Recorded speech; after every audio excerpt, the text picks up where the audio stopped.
로마서 9장 19절에서 마지막 33절 말씀 교독합니다. 홍대가 내게 말하기를 그러면 하나님이 어찌하여 허물하시느냐 누가 그 뜻을 대적하느냐 하리니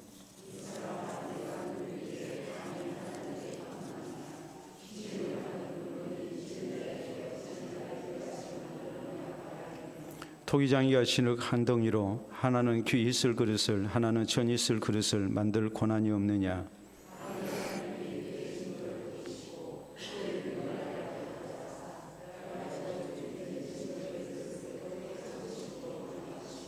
또한 영광받기로 예비하신 바 긍휼의 그릇에 대하여 그 영광의 풍성함을 알게 하고자 하셨을지라도 무슨 말을 하리요.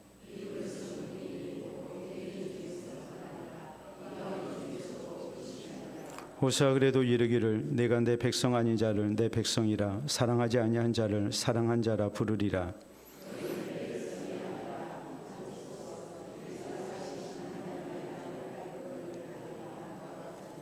또 이사야가 이스라엘에 관하여 외치되 이스라엘 자손들의 수가 비록 바다의 모래가 될지라도 남은 자만 구원을 받으리니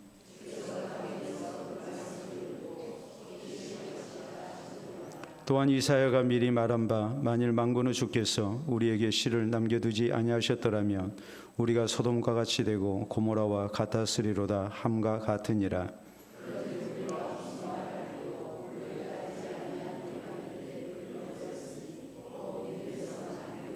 의의 법을 따라간 이스라엘은 율법에 이르지 못하였으니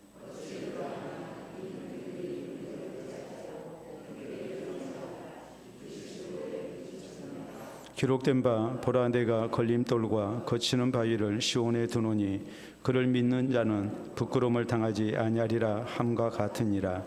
아멘. 로마서 강의 27번째 시간입니다. 우리나라 대중음악 사상 모든 대상을 휩쓴 노래가 있습니다. 바로 1993년에 발표가 된 김건모 씨가 부른 핑계라는 노래입니다. 대한민국 대중음악 사상 최대 히트곡으로 기록이 되어 있습니다. 가사는 이렇습니다. 남녀 이별에 대한 내용인데 여자가 이렇게 얘기하죠. 다 너 때문에 너를 위해서 떠나간다. 너 때문에 다 너를 위해서 떠나간다. 그러니까 남자가 핑계 대지 마. 다 나 때문이 아니야. 너 자신 때문이야. 이런 내용이에요. 그래서 이 핑계라는 이 대중가요를 수능 금지곡이라고 또 얘기를 합니다. 그 이유는 뭐겠습니까? 성적이 좋지 못한 것에 대해서 핑계대서는 안 된다. 이런 뜻에서 수능 금지곡이라고 이렇게 얘기를 했습니다. 그래서 이렇게 얘기를 합니다. 핑계로 성공한 사람은 누구밖에 없어요? 김건모밖에 없다. 사람이 핑계를 대가지고 절대 성공할 수 없다는 거죠. 근데 김건모는 핑계라는 노래를 불러서 어마어마한 성공을 거뒀습니다. 우리는 지난 시간에 이스라엘이 예수님을 믿기 좋은 환경임에도 불구하고 믿지 아니한 것에 대해서 말씀을 살폈습니다. 환경이 좋으면 신앙생활 잘해야 되는데 예로부터 저희에게는 성경이 있고 또 하나님에 대해서 알고 하나님을 향한 예배가 있었고 또 하나님의 사랑 가운데 이렇게 제사장 나라 제사장 민족으로 이렇게 쓰임을 받는 백성들입니다. 또 하나님께서 여러 선지자들을 통해서 저희에게 하나님의 말씀을 전했고 또 예수 그리스도에 대해서 약속을 하셨습니다. 그러므로 이 세상의 어떤 민족보다도 예수님을 구주로 믿을 가능성이 큽니다. 더구나 예수님께서 유대인으로 오셔서 유대 땅에서 예수 그리스도의 천국 복음을 증거하셨고 십자가에 달려 죽으신 가운데 부활하셨습니다. 이런 어마어마한 사건에 대한 여러 증인들이 있습니다. 예수님의 제자들이 있습니다. 그럼에도 불구하고 유대인들, 이스라엘 백성들이 믿지 아니한 겁니다. 왜 안 믿었을까? 이렇게 좋은 환경인데 왜 안 믿었을까? 거기에 대해서 이제 중요한 교훈들이 있었죠. 먼저는 모든 이스라엘 백성이 구원받는 게 아니고 하나님의 주권적 선택에 의해서 일부만 구원받게 되어 있다는 사실이에요. 그렇기 때문에 하나님께는 불의가 없는 것이다. 원래대로 모두가 다 구원받게 돼 있는데 구원을 못 받은 게 아니고 구원받은 백성, 모두가 다 구원받지 못할 백성들인데 그 가운데서 일부만 하나님이 선택하셔서 구원을 받게 하셨기 때문에 구원받지 못한 자는 불평할 이유가 없는 거예요. 반면에 하나님의 선택 속에서, 예정 속에서 구원을 받게 된 사람들은 이것이 하나님 은혜인 것을 알고 오직 감사만 해야지 하나님 앞에 불평할 이유가 없다는 것을 이제 말씀을 하고 있습니다. 그런가 하면 이스라엘은 하나님의 구원적 선택보다는 사명적 선택을 받았습니다. 하나님의 구원 사역을 나타내기 위해서 우리 하나님께서 이스라엘을 이렇게 사명적 선택 가운데 저희를 이 하나님의 복음을 증거하는 도구로 사용을 하신 겁니다. 모두가 다 구원적 선택을 받은 건 아니란 말이에요. 그렇기 때문에 일부만 구원받은 이 사실에 대해서 구원받지 못한 사람들이 나는 하나님 때문에 구원받지 못했습니다, 이렇게 핑계를 대서는 안 된다는 말이에요. 저희가 구원받지 못한 이유는 이스라엘 자신들의 잘못된 선민의식 속에서 또 교만 가운데서 예수님을 구주로 믿지 아니하고 거절하고 배척했기 때문에 구원을 받지 못한 것이지, 하나님께서 구원받지 못하게 하시니까 저희가 좀 예수님을 구주로 믿고 구원받아 보려고 했는데 하나님께서 저희를 막아버리셔가지고 저희가 구원을 못 받은 게 아니다 이 말이에요. 원래 구원받지 못하게 돼 있는 사람들이 완악함 가운데 저희가 예수님을 배척했고 믿지 아니했기 때문에 저희가 구원을 받지 못한 거다. 그렇기 때문에 저희가 구원받지 못한 것에 대해서 절대로 하나님 때문에 내가 구원받지 못했습니다, 난 믿어보려고 했는데 하나님이 나를 선택하지 아니하셨기 때문에 내가 구원을 받지 못한 겁니다 하면서 자기가 구원받지 못한 것을 하나님께 핑계하는 이런 일이 있어서는 안 된다라는 것이 우리가 지난 시간에 살핀 말씀의 내용이에요. 오늘 성경 말씀은 이 사실을 강조해요. 오늘 시작되는 19절 말씀을 보면 혹 내가 네게 말하기를 그러면 하나님이 어찌하여 허물하시느냐, 누가 그 뜻을 대적하느냐 하리니라고 했습니다. 이 말씀의 의미는 뭐냐면 하나님의 주권적 선택, 다시 말해서 선택과 버림받은 것, 유기에 대해서 왜 하나님께서 우리에게 불신앙에 대한 허물을 물으시는가, 이것은 하나님이 잘못하신 거 아니냐 이 말이에요.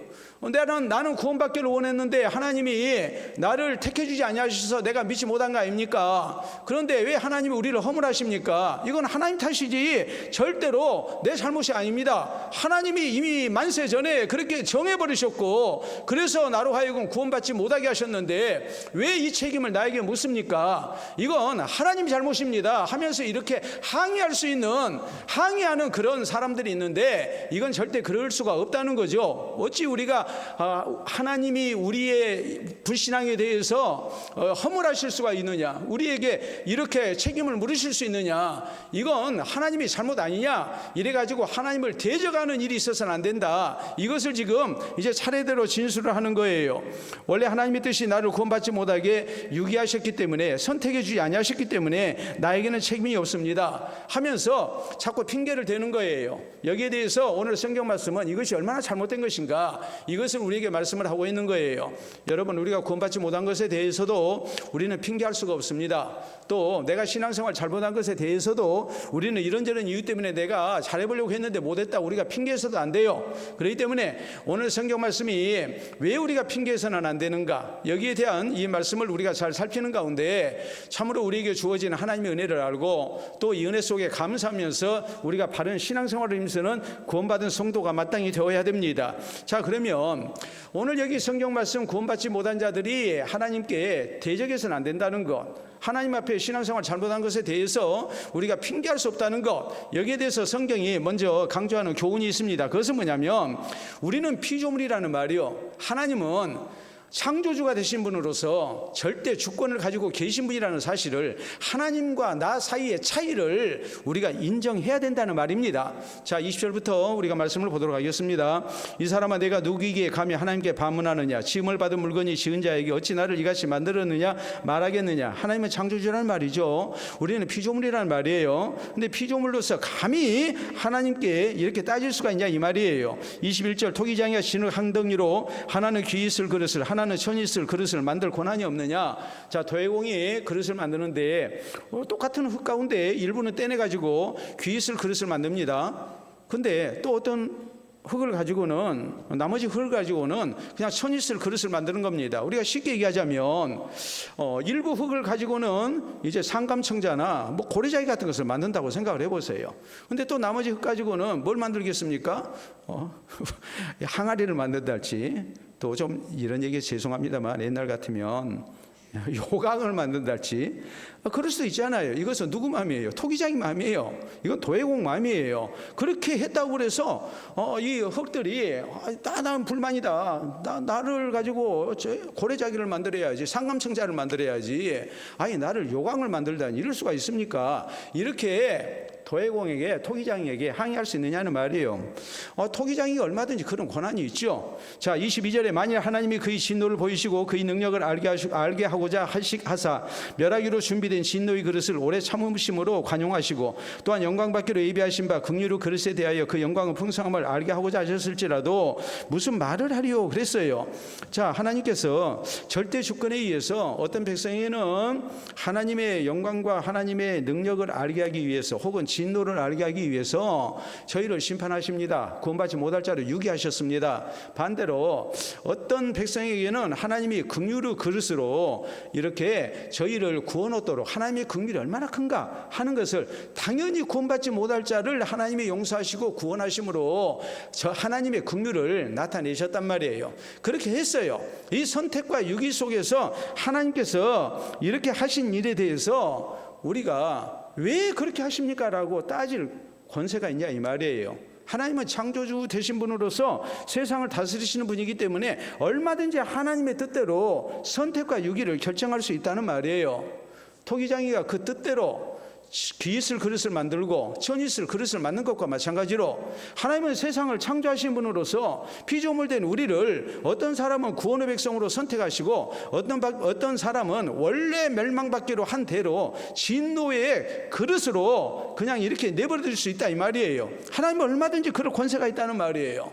여러분, 그렇기 때문에 구원 문제에 대해서 우리가 먼저 가져야 할 사실은 하나님의 절대 주권을 인정하는 겁니다. 여러분, 하나님께서 아담을 창조하시고 아담에게 명령하십니다. 그 명령은 너 땅에 이렇게 번성하고 충만하고 땅을 다스리라 그랬어요. 그랬더니 아담이 아니 하나님, 다 싫습니다. 당신이 뭔데 나한테 이렇게 명령하십니까? 이럴 수가 있냐는 거예요. 선악을 알게 하는 나무의 열매를 먹으면 반드시 죽을 것이다. 그랬을 때 아담이 기분 나쁘게 왜 나한테 이리라 저리라 합니까? 그럴 수 있습니까? 그럴 수 없어요. 왜요? 하나님은 창조주가 되신 분이고 아담을 세상에 내신 분이에요. 하나님은 얼마든지 그런 권세가 있으신 분이에요. 이 창조주와 피조물의 근본적 차이가 있단 말이에요. 하나님이 주인이세요. 주인이시니까 마음대로 할 수 있는 거예요. 자, 십계명을 하나님이 주실 때 십계명의 서문은 이것입니다. 나는 너를 바로의 종되었던 자리에서 구원해낸 여호와 하나님이로라라고 말씀을 해요. 이 말씀의 의미는 뭐겠습니까? 이스라엘 백성들이 바로의 노예가 됐을 때는 좋든지 싫든지 바로가 명령한 대로 순종해야 했어요. 그런데 하나님께서 이스라엘 백성들을 구원해 내셨어요. 그리고 하나님의 소유를 삼으셨어요.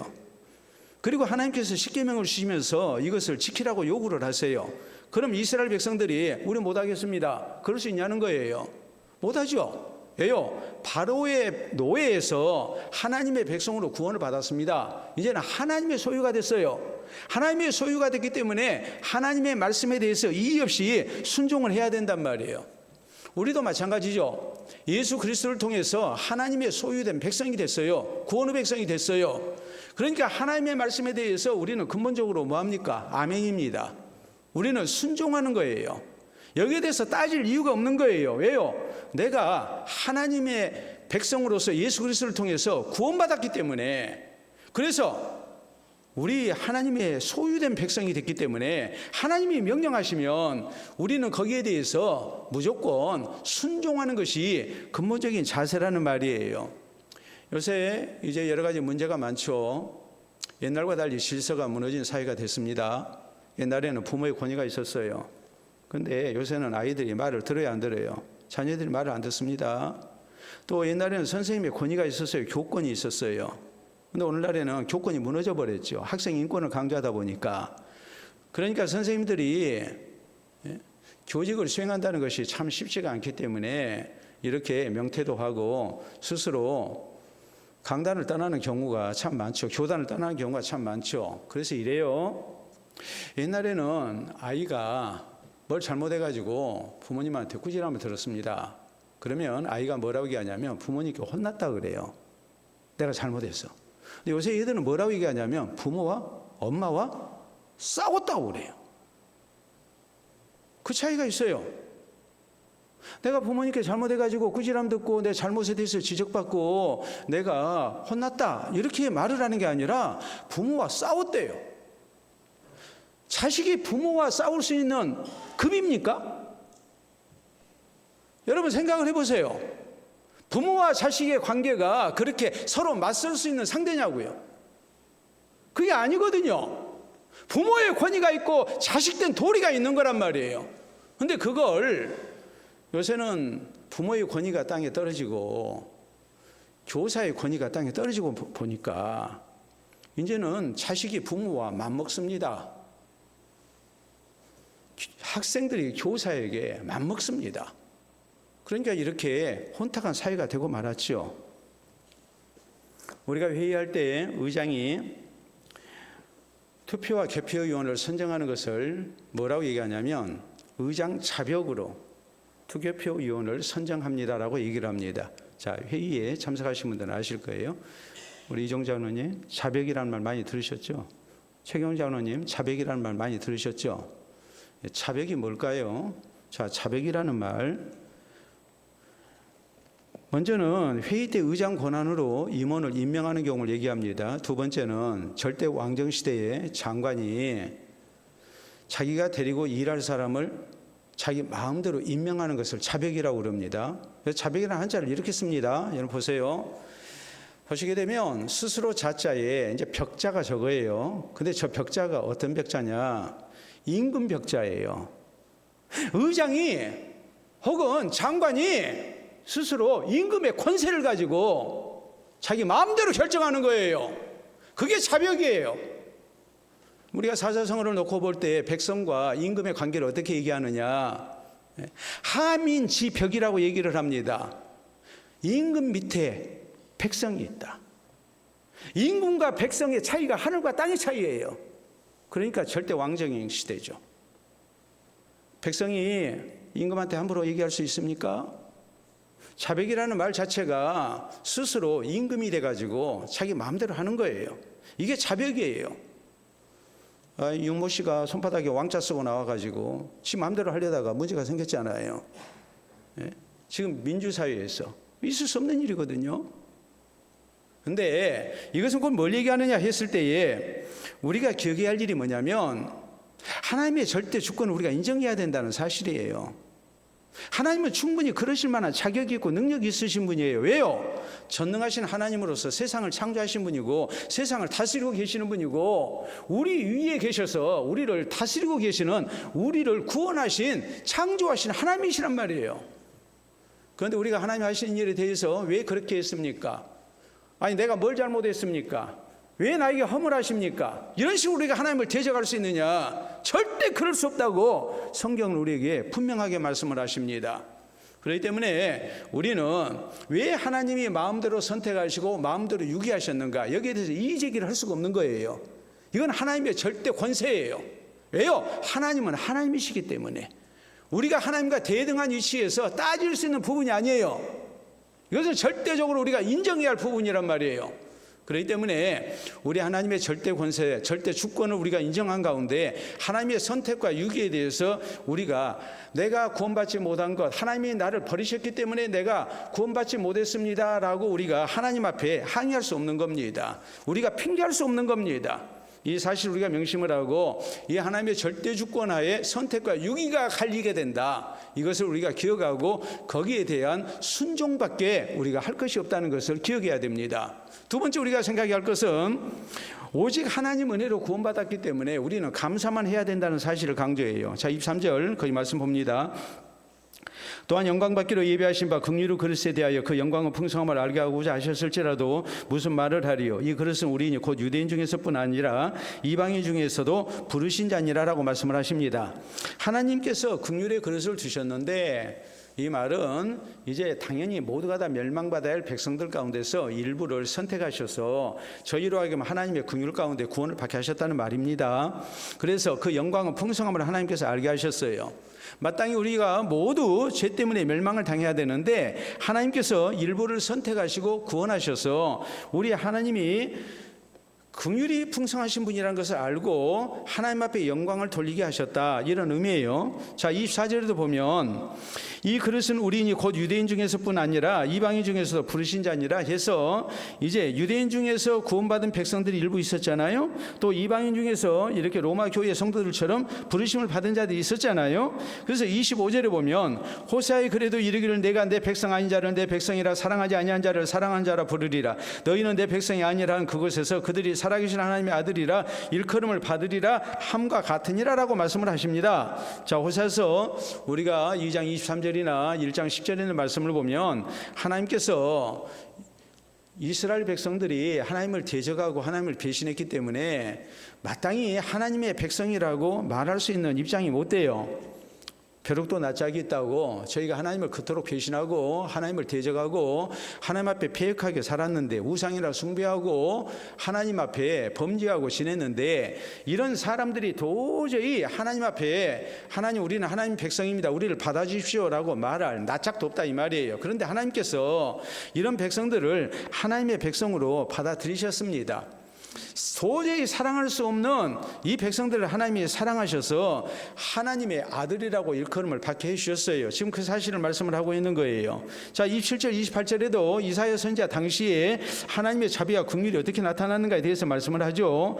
또 이사야가 이스라엘에 관하여 외치되 이스라엘 자손들의 수가 비록 바다의 모래가 될지라도 남은 자만 구원을 받으리니 주께서 땅 위에서 그 말씀을 이루고 속히 시행하시리라 하셨느니라. 또한 이사야가 미리 말한 바 만일 만군의 주께서 우리에게 씨를 남겨두지 아니하셨더라면 우리가 소돔과 같이 되고 고모라와 같았으리로다 함과 같으니라 라고 말씀을 합니다.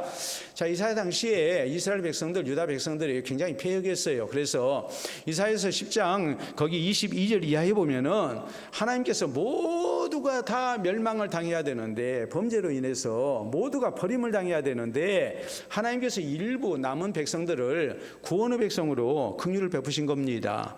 이걸 지금 말씀을 하는 거예요. 또 거기 29절에 있는 말씀대로 하나님께서 일부 백성들을 구원해 주지 아니하셨다면 긍휼을 베풀지 아니하셨다면 저희가 소돔과 고모라 성처럼 다 멸망을 당해야 돼요. 그런데 이사야서 1장 9절에 있는 말씀대로 하나님께서 저희에게 은혜를 베푸셔서 그나마 구원받을 백성들이 있게 하셨다는 말이에요. 그러면 이렇게 일부 백성에게 긍휼을 베푸신 하나님을 비난해야 되느냐? 그럴 수 없다는 거죠. 원래 다 멸망당하게 되어 있는 백성들 가운데 하나님의 긍휼로 일부를 구원하셨다면 그 하나님에 대해서 왜 우리를 버리셨냐고 우리가 말할 수 있느냐 이 말이에요. 그럴 수 없다는 말이에요. 그렇기 때문에 구원받은 백성들은 오직 하나님의 은혜에 대해서 또 하나님의 긍휼에 대해서 감사만 해야지 하나님께서 왜 일부만 구원하셨냐고 우리가 불평해서는 안 된다는 말입니다. 우리가 신명기 7장 6절에서 8절에 있는 말씀을 보면 하나님께서 이스라엘 백성들을 특별히 사랑하시고 구원하신 이유가 무엇인가? 거기에 대해서 이스라엘이 다른 민족들보다 굉장히 의롭고 또 바르게 살고 하니까 하나님께서 이스라엘 백성들을 구원하신 것이 결코 아니다. 그냥 하나님의 긍휼로 하나님이 이스라엘 백성들을 하나님의 백성으로서 인치시고 저희를 구원하신 거라고 말씀을 하세요. 이스라엘이 구원받을 만한 무슨 조건이 있었던 게 결코 아니에요. 저희가 하나님을 뜨겁게 사랑하고 저희가 하나님 앞에 의롭고 바르게 살고 다른 이방 백성들과 차별화된 그런 거룩한 모습이 있었기 때문에 하나님께서 저희를 구원하신 것이 결코 아니라고 말씀을 합니다. 이방 백성들과 조금 더 다를 바가 없어요. 그런데 하나님께서 이스라엘 백성들을 어여삐 보시고 저희에게 긍휼을 베푸시고 저희를 사랑하시고 구원의 백성으로 부르신 겁니다. 신명기 9장 4절에 보면 모세는 가나안 땅에 들어가야 될 이스라엘 백성들에 대해서 이런 말씀을 합니다. 너희가 하나님의 약속 가운데 적과 뿌리는 가나안 땅 들어가는데 더구나 부모 세대는 못 들어가잖아요. 그러니까 이 백성들이 우리는 부모들보다도 더 하나님을 잘 섬기는 백성이다 이렇게 착각을 할 수가 있어요. 근데 하나님이 하시는 말씀이 너희가 의로워서 가나안 땅 들어가는 거 아니다. 적과 뿌리는 가나안 땅에 들어간 게 아니다. 여러분 사실 그래요. 출애굽 첫 세대보다도 출애굽 2세대 자손 세대가 더 하나님을 경외하고 하나님 말씀에 순종하고 살았느냐? 아니에요. 다를 바 하나 없어요. 그런데 이 백성들이 하나님이 약속하신 가나안 땅 들어갑니다. 그러니까 모세가 염려가 되죠. 이들이 혹시 교만해가지고 우리는 부모 세대보다도 더 하나님을 잘 섬겼기 때문에 부모 세대는 못 들어갔는데 우리는 가나안 땅 들어간다. 적과 꿀이는 가나안 땅에 들어가서 나라를 세우고 우리는 번성하는 복을 받는다. 이런 식으로 착각할 수 있잖아요. 그런데 모세가 냉정하게 강조합니다. 너희가 의로워서 너희가 가나안 땅 들어가는 게 아니고 가나안 땅의 주인이 되는 게 아니고 가나안 땅에 살고 있는 원주민들이 악하기 때문에 하나님께서 그 백성들을 쫓아내시고 그 땅을 너희에게 대신 주신 것이다 그래요. 그러니까 교만하지 말라는 거죠. 여러분, 우리 예수님께서 누가복음 15장에 잃었던 것을 다시 찾는 비유를 말씀을 하십니다. 세 가지 비유가 나와요. 하나는 잃은 양을 찾은 비유가 나와요. 두 번째는 잃은 드라크마를 되찾은 비유가 나와요. 그리고 세 번째는 뭐가 나옵니까? 잃은 아들을 찾는 비유가 나와요. 돌아온 아들의 비유, 일명 탕자의 비유가 나와요. 그런데 이 비유를 어떤 상황에서 예수님이 말씀을 하셨는가? 특별히 우리가 돌아온 아들의 비유를 놓고 보면 집 나간 자식 참 못된 자식이죠. 그러면 집에서 남아가지고 아버지 명령에 하나 어김이 없고 아버지 말씀대로 열심으로 일하고 했던 큰아들. 그 아들은 굉장히 둘째 아들보다도 의롭고 바른 아들이었는가? 성경 그렇게 말씀을 하지 아니에요. 왜냐하면 누가복음 15장 1절로 2절에 있는 말씀을 보면 이 세 개의 비유를 예수님이 말씀하신 배경이 나와요. 그 배경은 이렇게 기록이 되어 있어요. 그 모든 세리와 죄인들이 말씀을 들으러 가까이 나아오니 바리새인과 서기관들이 수군거려 이르되 이 사람이 죄인을 영접하고 음식을 같이 먹는다 하더라. 여러분, 바리새인과 서기관들이 죄인과 세리들이 예수님 앞에 나와가지고 예수님이 그들을 영접하고 같이 식사 자리에 앉아 계신 것을 보고 저가 죄인들과 같이 먹고 마신다 그랬어요. 이 말의 의미는 뭐냐면 저 사람들은 죄인이야 라고 했을 때 나는 죄인이라는 얘기입니까? 의인이라는 얘기입니까? 나는 의인이라는 말이거든요. 그러니까 예수님께서 말씀을 하시는 거예요. 너희들도 똑같은 죄인이다. 집 나간 아들도 탕자지만 집안에 있는 나를 또 탕자라는 말이에요. 나는 한 번도 아버지의 명을 어김이 없습니다. 나는 아버지한테 한 번도 속 안 썩이고 그리고 나는 아버지 말씀에 순종하며 살았습니다. 이게 지금 누구냐면 바리새인들, 서기관들이에요. 이걸 지금 예수님께서 지적을 하시는 거예요. 이런 교만함이 우리에게 있어서는 안 된다는 말입니다. 그렇기 때문에 구원받은 우리 성도의 자세가 뭐가 돼야 됩니까? 고린도전서 15장 10절에 있는 말씀을 보면 바울 사도가 내가 다른 사도들보다 많이 수고했다. 그렇지만은 내가 나 된 것은 다 누구 은혜라고 그래요? 다 하나님 은혜다. 내가 굉장히 신앙적인 열심히 있고 내가 의롭고 바르게 살려고 하니까 하나님이 그것을 보고 나를 구원해 주신 것이 아니고 하나님이 나를 구원해 주시지 아니하셨다면 나도 똑같이 멸망받을 사람들과 다를 바가 없어요. 그런데 하나님이 나에게 긍휼을 베푸셨어요. 하나님 은혜 가운데 나를 구원의 백성으로 세워주시고 불러주시고 지금까지 나를 붙들어 주셨어요. 그래서 하나님의 선한 사역을 감당케 하셨어요. 이 모든 것이 다 하나님 은혜입니다.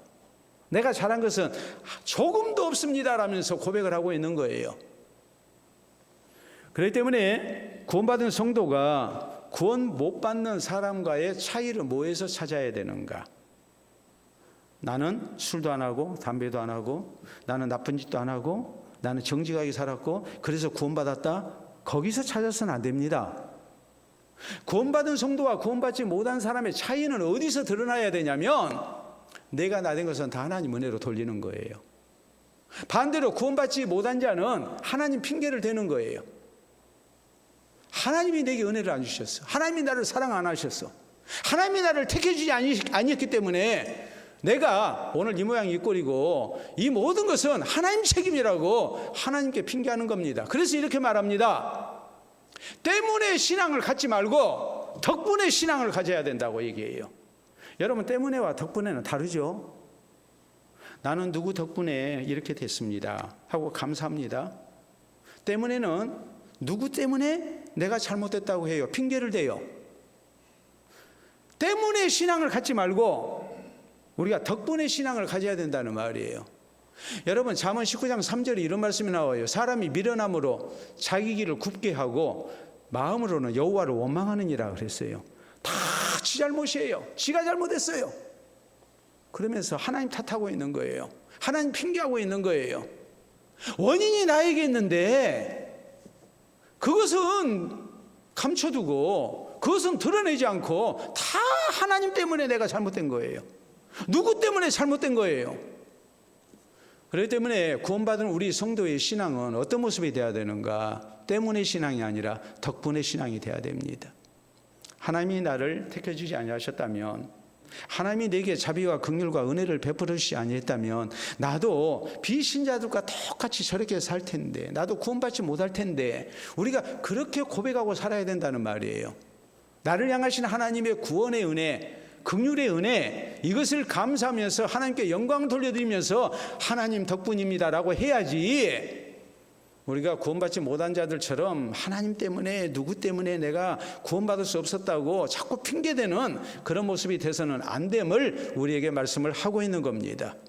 아무쪼록 우리가 때문의 신앙보다는, 불신앙보다는 덕분의 신앙을 가지고 하나님의 자비와 긍휼과 선택에 대해서 감사하고 또 그네에 보답하는 신앙생활을 힘쓰는 우리 모두가 될 수 있기를 바랍니다. 자, 세 번째, 오늘 성경은 우리가 하나님의 선택과 유기를 놓고 볼 때에 우리가 가져야 할 신앙의 자세는 무엇인가? 오직 믿음만 의지해야 된다는 것을 말씀을 해요. 자, 30절 말씀 봐보세요.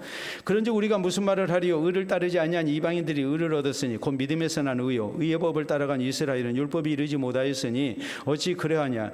이는 그들이 믿음을 의지하지 않고 행위를 의지함이라. 부딪힐 돌에 부딪혔느니라라고 말씀을 합니다.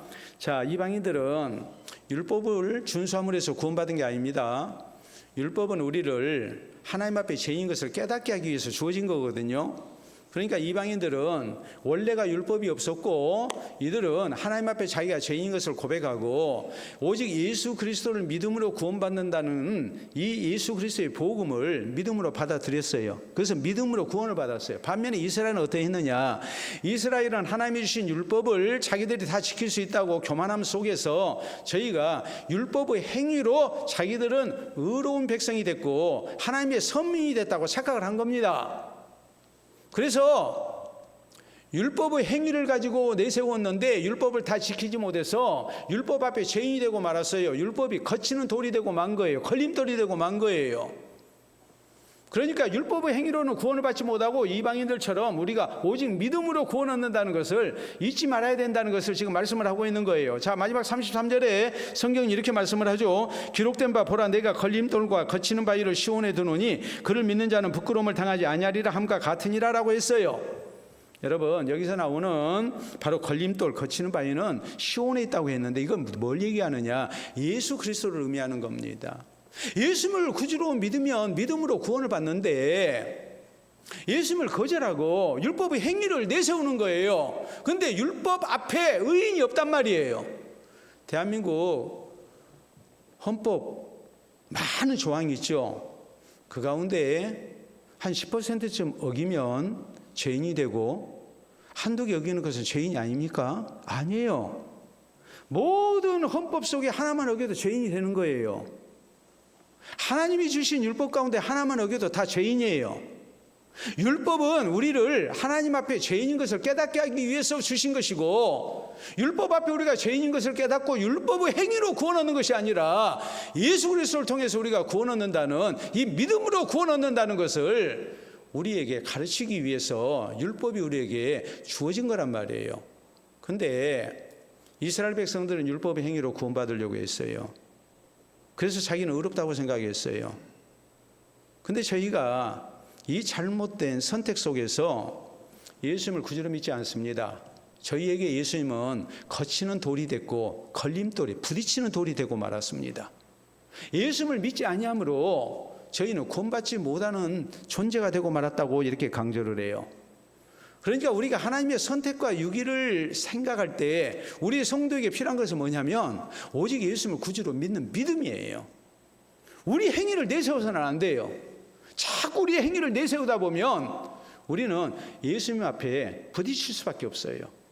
예수님이 우리의 구원의 주가 된 것이 아니라 예수님이 우리에게 부딪히는 돌이 되고 걸림돌이 되고 마는 거란 말이에요. 예수님을 구주로 믿지 아니하기 때문에 구원을 받지 못하게 된다는 말이에요. 그렇기 때문에 성경이 우리에게 말씀하기를 마태복음 1장 21절에 보면 예수님의 이름 뜻이 자기 백성을 저희의 죄에서 구원할 자라고 말씀하십니다. 구주라고 말씀하십니다. 또 우리가 요한복음 3장 16절에 있는 말씀을 보면 하나님이 세상을 이처럼 사랑하사 독생자를 주셨으니 이는 그를 믿는 자마다 멸망하지 않고 영생을 얻게 하려 하심이라 그랬어요. 또 고린도전서 1장 18절에 있는 말씀을 보면 예수 그리스도의 십자가의 도에 대해서 이것은 하나님의 지혜고 하나님의 능력이라고 말씀을 하십니다. 여러분, 죄인된 우리가 구원받을 수 있는 그 길을 하나님께서 지혜로운 방법으로 여셨어요.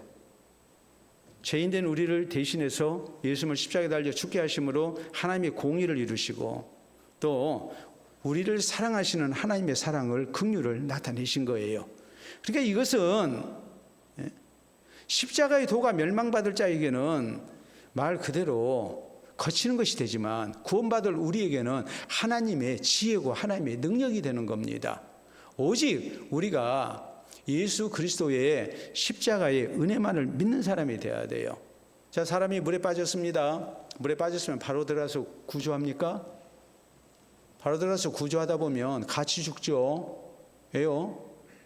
그냥 물에 빠진 사람이 허우적거리면서 아무나 붙잡아 버리거든요.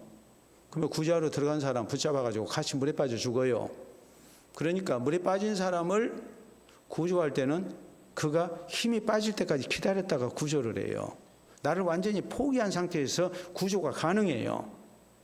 여러분, 그렇기 때문에 우리가 선택과 유기의 문제를 놓고 볼 때에 우리가 하나님 앞에 구원받은 자로서 가져야 할 신앙의 자세는 무엇인가? 내 행위를 내세워서는 안 돼요. 내 의를 내세워서는 안 돼요. 오직 우리는 예수 그리스도를 향한 믿음의 고백 속에서 우리가 구원받은 백성이 될 수 있다는 사실을 잊어서는 안 됩니다. 그리고 항상 오직 믿음을 앞세우는 그런 성도가 되어야 됩니다. 나의 의를 포기하는 대신에 예수 그리스도를 의지하는, 예수 그리스도의 의를 의지하는 믿음으로 우리가 구원받는다는 것을 한순간도 놓쳐서는 안 됩니다. 초대교회에 유명한 지도자였던 어거스틴은 이런 말을 했습니다. 좀 잘 들어보세요. 중요한 말이니까.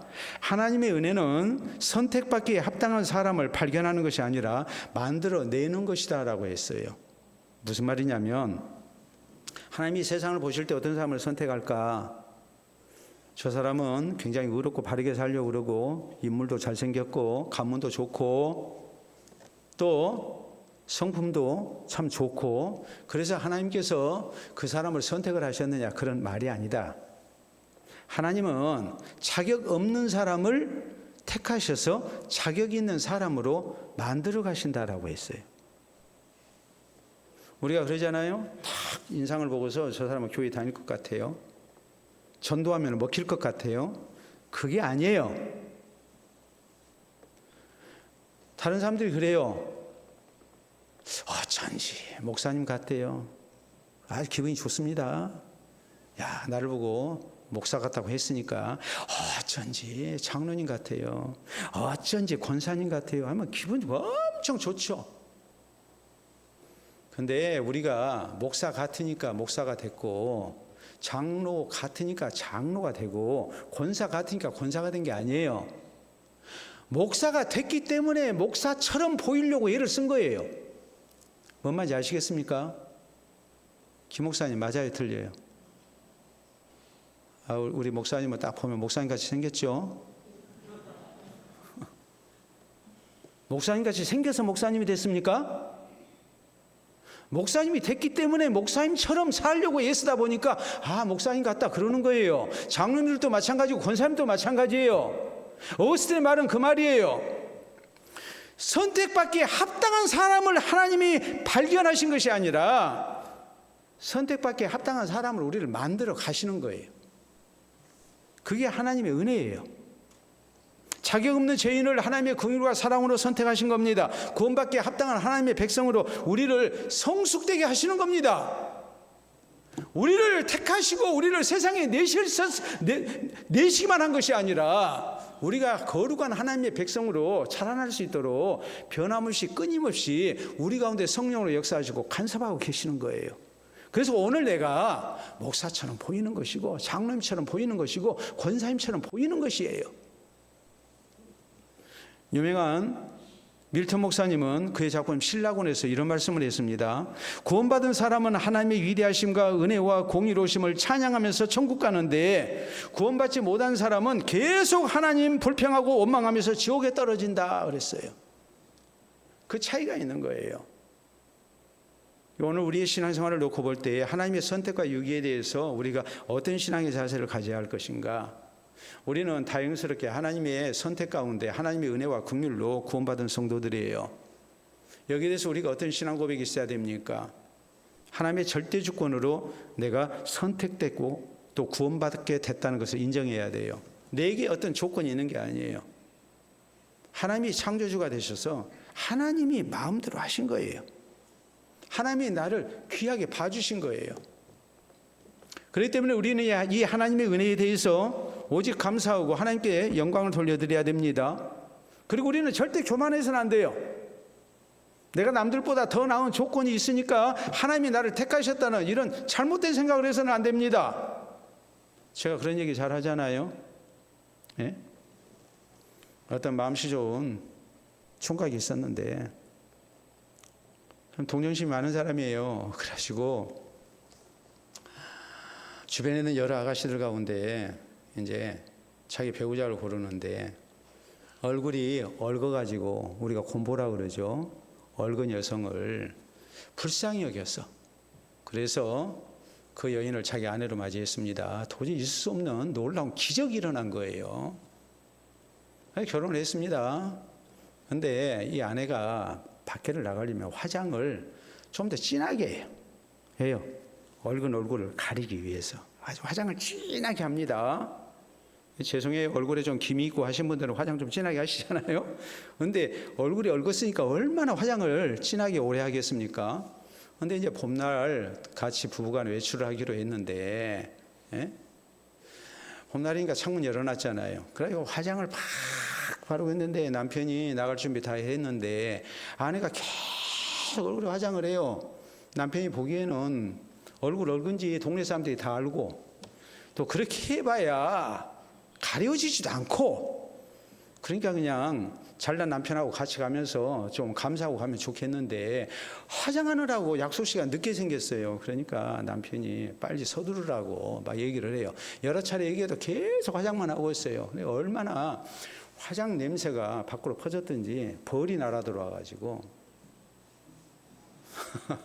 방에서 왱왱왱왱 하면서 이 아내 얼굴 근처에서 왱왱왱 하는 거예요. 그러면 보통 사람 같으면 막 놀래가지고 막 할 텐데 이 아내가 곰보 아내가 하는 얘기가 화장을 하다 말고 벌아 너도 내가 예쁘냐 그랬어요.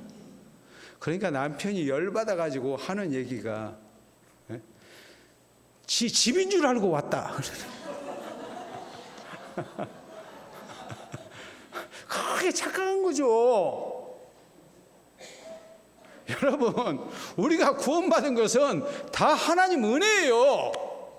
내가 어떤 잘난 구석이 있어서 구원받은 게 아니에요. 내가 지금 이 자리에 있고 하나님 앞에 열심을 품고 하나님 말씀대로 살려고 다짐하고 그래서 하나님이 우리를 구원하신 게 아니고 하나님이 우리를 선택하시고 구원의 은혜를 주셨고 계속해서 하나님의 선택에 걸맞은 하나님의 백성 되도록 우리를 간섭하고 계시기 때문에 우리가 지금 이 자리에 있는 거예요. 하나님의 선택에 합당한 사람으로 우리가 자라나고 있는 것이지, 내가 다른 사람과 차별화돼 뭐가 있어서 구원받은 게 절대 아니에요. 하나님의 선택과 유기에 대해서 우리가 가져야 할 신앙의 자세는 바로 그것입니다.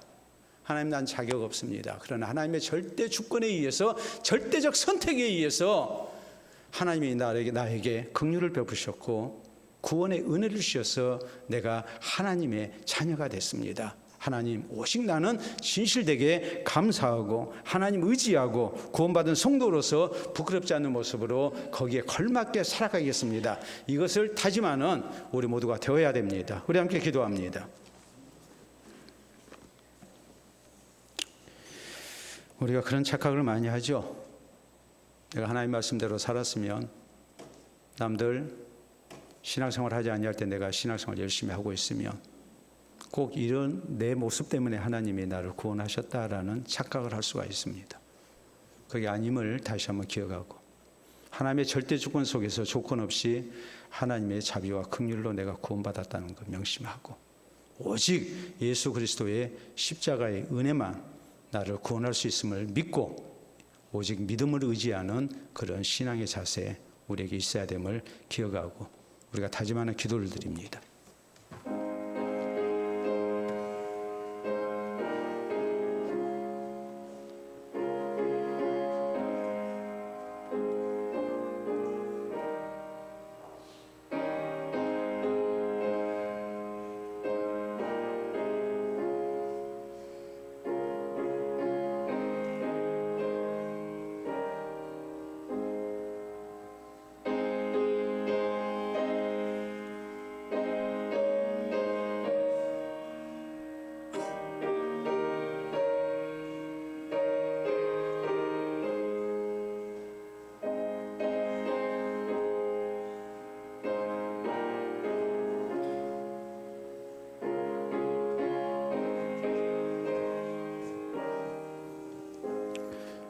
자비로우신 우리 아버지, 은혜를 감사합니다.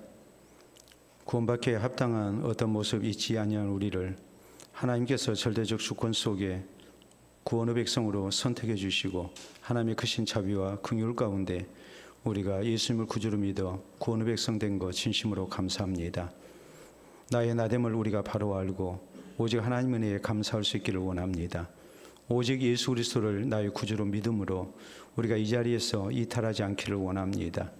주께서 나를 선택하시고 긍휼 가운데 구원의 자녀 삼아 주셨으니 오직 예수 그리스도의 십자가의 은혜 붙들고 나아가게 하시고 이제 구원의 백성답게 우리가 하나님 말씀에 순종하며 하나님은 영광을 드러내는 선한 도구로 이 세상을 살아갈 아름다운 노력이 늘 뒤따를 수 있도록 인도해 주시옵소서. 그래서 우리를 보는 이들마다 구원의 하나님을 찬미하게 하시고 예수 그리스도의 복음의 능력을 알게 하시고 저희에게 우리 모두가 다 전도의 방편이 될 수 있도록 주장하여 주시옵소서. 예수님 이름으로 기도하옵나이다. 아멘.